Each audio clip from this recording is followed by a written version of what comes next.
Сайн бацхан амьд өгчүүдээ өглөөний минь төргий. Тэгээ өнөөдрийнхөө эзний үг рүү орохоос өмнө Бурхан руугаа хандан залбирцгаая.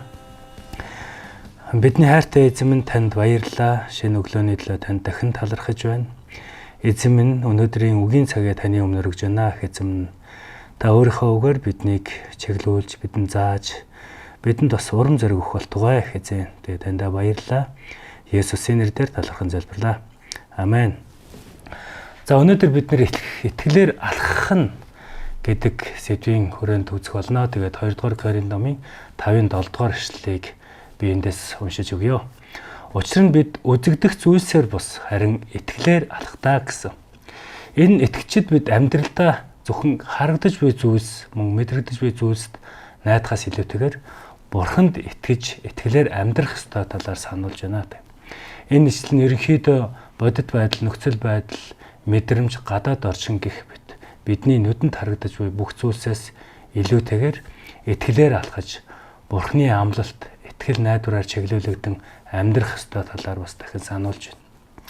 Өөрөөр хэлбэл бид бүх зүйл тодорхойгүй, ойлгомжгүй байхыг хүлээлгүйгээр Бурхны удирдамжинд итгэж амьдрах нь жинхэнэ итгэлийн замнал юм а гэдгийг Паул энэ ишлэлээр дамжуулан хэлж байна.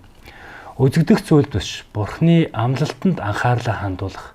Жишээ нь биднэрт санхүүгийн болон эрүүл мэндийн хүнд байдал, үр зээл болон өвд эдгэшгүй өвчин туссан ийм байдал, нөхцөл байдал бас орох тохиолдол байдаг. Энэ үед бидэнд найдар байхгүй юм шиг тохиолдол бас байдаг. Гисгэн хэдиж Бурхан таныг орхихгүй, эдгээр мөн хангана гэсэн энэ амлалтанд бид итгэлээр алхаж уйлддаг байна. Филиппо 4:19 дээр миний Бурхан алдардах баялгаараа Христ Есүс дотор та нарыг хэрэгцээтэй бүхий л зүйлээр чинь хангана гэсэн.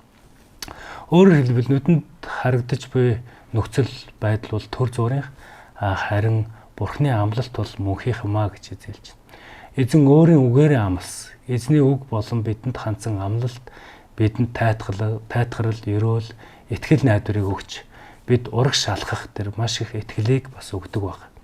Тэрхүү итгэлээрээ бид цааш алхаж, урам зоригтойгоор өдөр бүрийг алхаж, итгэлээрээ бүх зүйлийг хийж, шийдэж, сонгож явдаг байна. Өдөр бүр итгэлээр шийдвэр гаргаж, итгэлтэй алхам хийх бид нар хэрэгтэй байдаг. Зарим нэгэн тодорхойгүй байдал дундаж урагш авах хэцүү байдаг. Бүх хариултыг мэдэхгүй ч ямар үр дүн гарахыг мэдэхгүй ч бид итгэлээр алхдаг байна. Өөр юунд ч биш, Бурханд найдсандаа бид энэ итгэлийн алхмуудыг хийдэг. Мөн Бурхны үгийг тогтмол уншиж, эзэн Бурхан руугаа хандан залбирч, эзнийг магтаж бид итгэлээ батжуулж, улам илүү итгэлээр өсөж урагшлах хэрэгтэй. Эдгээр зүйлсийг бид хийдэггүй бол бидний итгэл нь үхмэл байна гэж Библи хэлсэн байдаг. Яаков 2:26 дээр учир нь сүнсгүй бие үхмэл байдгийн адил түншлэн үйлсгүй итгэл нь бас үхмэл болоо гэсэн байдаг. Мөн Ром 10:17 дээр иймд итгэл нь сонсох нь Христийн үгээр дамжин ирдгээ гэсэн. Өдөр бүр бид Библийг уншиж, судалж, итгэлээ тэжээх хэрэгтэй юм а гэдгийг энд хэлж байна. Бурхан бидэнтэй хамт байгаа учраас бид айхгүй маа гэж Исая 41:10 дээр хэлсэн. Эзэн бидэнтэй хамт гэдгийг мэддэг учраас бид нар бүх зүйлийг итгэлээрээ хийдэг.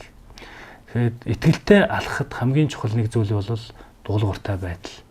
Заримдаа итгэлээр алхахад Бурханы заасан зүйлсийг хийх, уучлах, туслах, бусдад үйлчлэх зэрэг нь бидэнд заримдаа хэцүү байдаг ч Бурхан биднээс юу хүсдэг вэ?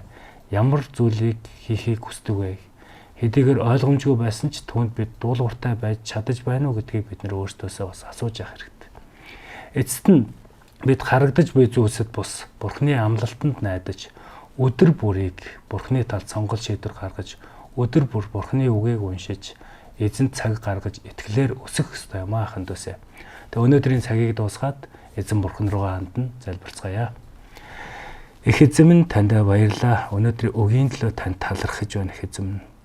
Их эзэн минь бид үргэлж тантай хамт байж, таны ариун сүнсээр хөтлөгдөж, таны үгийг уншиж, танд хандан залбирч, мөн таныг магтаж, танд дуулууртай байж, улам илүү бид нар өөрсдийнхөө итгэлийг өсгөхөд та бидэнд туслаарай их эзэн минь.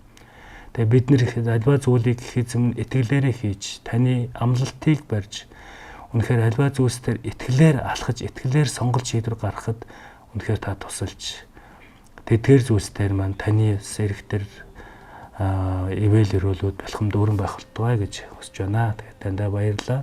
Бүхий л алдар магтаал хүндэтгэл зөвхөн танд байх болтугай. Есүсийн нэрээр талархан залбирлаа. Амен.